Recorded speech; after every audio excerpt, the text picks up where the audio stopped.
ஹரி ஓம் குருப்பியோ நமக குருவாழ்க குருவே துணை. என்னை இந்த நிகழ்ச்சிக்கு வாய்ப்பளித்த குபேர கலச அறக்கட்டளை நிர்வாகிகளுக்கும் என்னை ஆன்லைன் மூலியமாக வெளிக்காட்டி கொண்டிருக்கும் கரூர் ஆன்லைன் அஸ்ட்ரோ டிவி நிர்வாகி ரவி ஜெயக்குமார் சார் அவர்களுக்கும் நன்றியையும் பணிவான வணக்கங்களையும் தெரிவித்துக் கொள்கிறேன். பொதுவாக இப்போ நம்மகிட்ட வர்றவங்க எந்த நேரத்தில் என்ன செய்யலாம், எப்போ செய்யலாம், அவங்களுடைய மத சடங்குகள் காரியங்களையே நம்மகிட்ட மறந்துடுறாங்க. எந்த நேரத்தில் எப்போ செய்கிறது அப்படிங்கிற ஒரு கன்ஃபியூஷன் அவங்கக்கிட்ட வந்துகிட்டே தான் இருக்குது. அப்போது எந்த நேரங்கள் எந்த காலங்களை பயன்படுத்தி நம்ம ஒரு காரியம் செய்தால் ஜெயிக்க முடியும் அப்படிங்கிற விஷயத்தை நம்ம தெரிஞ்சுக்கணும். ஒரு நாளை நம்ம 6 காலமாக பிரிச்சிருக்காங்க நம்ம முன்னோர்கள். அந்த 6 காலத்தில் இன்னென்ன காரியங்கள் இன்னென்ன நேரங்களில் நம்ம செய்தால் மட்டும்தான் நமக்கு நன்மை அளிக்கும் அப்படிங்கிற விஷயத்த நம்ம தெரிஞ்சுக்கணும். ஒரு சில முக்கியமான விஷயங்கள் மட்டும் சொல்கிறேன். இதில் 6 காலங்களாக பிரிச்சிருக்கிறதுல ஒன்று பிராத காலம், அடுத்து சங்கவ காலம், அடுத்து மத்திய ஹனிகானம், அபராண்ண காலம், அடுத்து சாயங்காலம். இப்படி 5 நம்ம பொது பிரிவாக எடுத்திருக்கோம். அதில் இன்னொன்று கௌனவ காலம் அப்படிங்கிறது தனியாக ஒரு குறிப்பிட்ட நிகழ்வுக்கு நம்ம எடுத்து சொல்கிறோம். அதில் பிராத காலத்தை எதுக்காக பயன்படுத்துகிறோம் அப்படின்னம்னா, இது எந்த டைம் நம்மளுக்கு வருது அப்படின்னா, ஒரு நாள் தொடக்கத்தில் காலையில் சூரிய உதயாதி தொடங்கி 6 நாளிகை, சூரிய உதயாதி 6 நாளிகை முதல் இருக்குது. அப்போது காலையில் 6 மணிக்கு தொடங்கி நமக்கு 9:24 வரைக்கும் நமக்கு 8:24 வரைக்கும் நம்ம அந்த காலம் நமக்கு பயன்படுது. அந்த காலகட்டத்தில் நம்ம என்ன பண்ணலாம் அப்படின்னு பார்த்தோம்னா, இதில் நம்ம பூஜைகள், ஹோமங்கள், சிற்றுண்டி அருந்துதல், சுபம், அடுத்து ஜென்ம நட்சத்திரம் குறித்த காரியம். ஜென்ம நட்சத்திரத்தில் நம்ம என்னென்ன காரியம் செய்யலான்னு நினைக்கிறோமோ அது எல்லாமே இந்த காலையில் 6 to 8:30 வரைக்கும் நம்ம செய்யலாம்.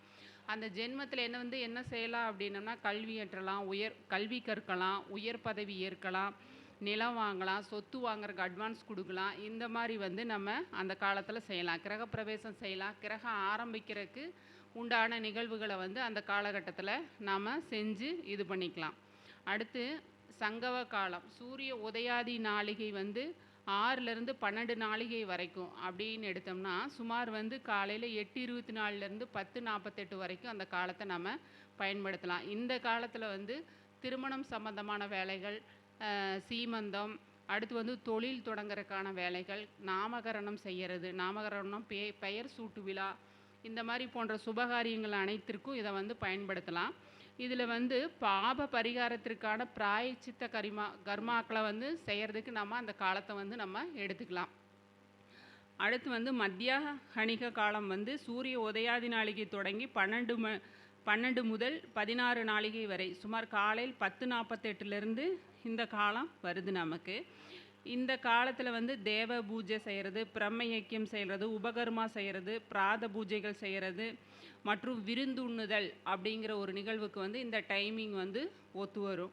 அடுத்து அபராண்ண காலம். நாமெல்லாம் பொதுவாக நினச்சிட்ருக்குறோம், காலையில் திதி கொடுக்கணும், பித்ருக்களுக்கு பூஜை செய்யணும் அப்படின்னா காலையில் 6 மணிக்கே போய் நம்ம செஞ்சுட்டு வந்தால் தான் நம்ம முன்னோர்களுக்கு போகும் அப்படின்னு நாம் நினச்சிட்ருக்கோம். அது ரொம்ப ரொம்ப தப்பு.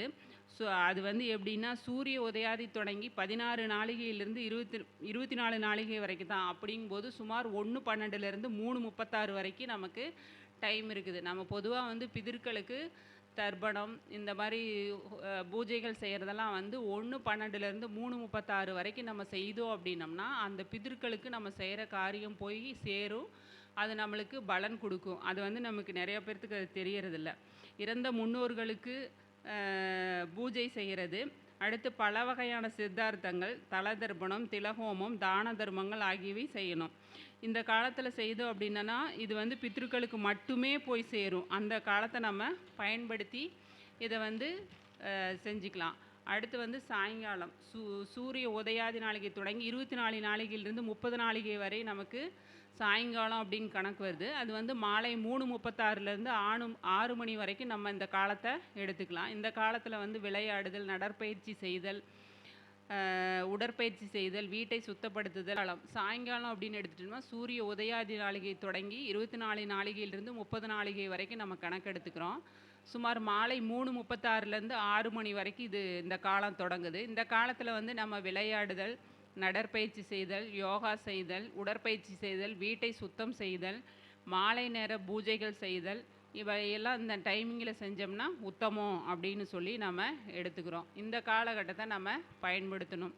அடுத்து வந்து கௌணவ காலம். இந்த காலம் தனியாக எதுக்கு சொல்கிறாங்க அப்படின்னா, குறிப்பிட்ட காலத்தில் செய்ய வேண்டிய கர்மாக்கள் செய்யாமல் தடைபட்டால் இந்த கௌணவ காலத்தில் வந்து நம்ம செய்யும்போது அந்த கர்மாவுக்கு செய்ய வேண்டிய அனைத்தும் நம்ம அந்த செய்கிற பூஜைகள் வந்து அவங்களுக்கு போய் சேரும் அப்படிங்கிற ஒரு நிகழ்வு வந்து அந்த காலத்துக்கு உண்டு. இந்த கௌண காலத்தில் கர்மா செய்யும் போது அது பிராய்ச்சித்தம் வந்து தேவையில்லை, நேராக அவங்களுக்கே வந்து அது போகிறதுக்கான ஒரு வாய்ப்பு சூழலை தரும். இந்த காலகட்டங்கள் வந்து நம்ம பயன்படுத்தி இது பண்ணிக்கலாம்.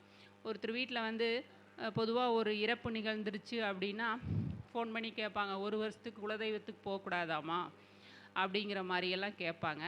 அந்த குலதெய்வ வழிபாடு அப்படிங்கிற அது வந்து அந்த தீட்டு இருக்கிற வரைக்கும் போகாமல் இருக்கலாம்.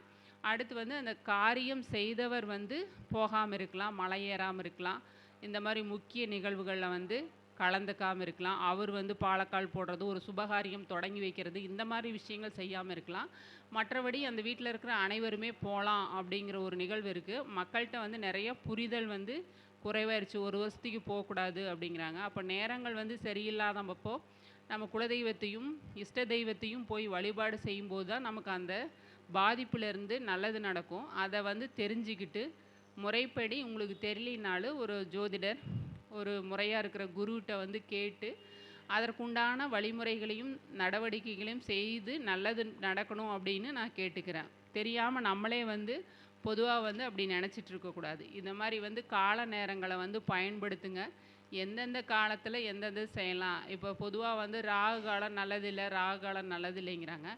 அந்த ஜாதகத்தில் யோகாதிபதியாவோ பாக்கியாதிபதி இடத்துலையோ ராகு இருந்தாருன்னா அவங்க செய்யக்கூடிய வேலைகள் எல்லாமே ராகு நேரத்தில் தான் நடக்கும். ராகு இல்லாமல், அவங்களுக்கு ராகு சம்மந்தம் இல்லாமல் எந்த ஒரு செயலுமே நடக்காது. அவங்களுக்கு ராகு காலத்தில் போடாதான் வெற்றியே கிடைக்கும். அதனால் எந்த கால நேரம் எது நமக்கு நல்லது அப்படின்னு தெரிஞ்சுக்கிட்டு அதை வந்து பயன்படுத்தணும் அப்படின்னு வந்து கேட்டுக்கிறேன். இந்த வாய்ப்பளித்த குபேர கலச அறக்கட்டளை நிர்வாகிகளுக்கு நன்றியையும் பணிவான வணக்கங்களையும் தெரிவித்துக் கொள்கிறேன். மிக அற்புதமாக பேசிய சுதா மேடம் அவர்களுக்கு நன்றியை தெரிவித்துக் கொண்டு பொன்னாடை போற்ற ரேவதி அம்மா அவர்களை வருக வருக என வரவேற்கிறோம். கோகிலவாணி மேடம்.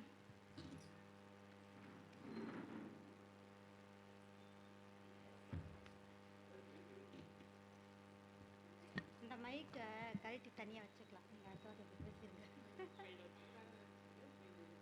உட்காரவில் இல்லை, நீங்கள் ஸ்டார்டிங் தான், அப்போ தான் ஃபுல்லாக தெரிவிங்க.